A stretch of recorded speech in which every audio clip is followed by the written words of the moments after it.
Bakit may galit sa iyo? Kahit naman wala kang ginagawang masama sa iba.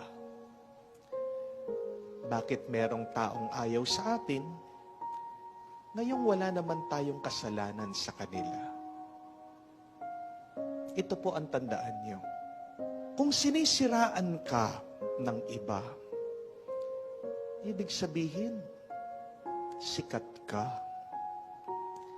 Kung minamaliit ka ng iba, ibig sabihin, nasasapawan mo sila. Hindi ka sisiraan ng isang tao kung sira ka na. Sinisiraan ka ng iba dahil may mabuti kang ginagawa.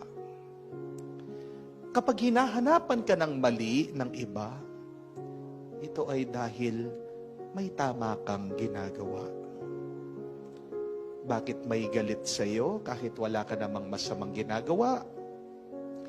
Ito ay dahil may masama sa kanilang isip at puso. Kasi kung mabuti ang nasa isip at puso ng iba, ang makikita nila sa kanilang kapaligiran, sa lahat ng kanilang nakakasalamuha, ay mabuti.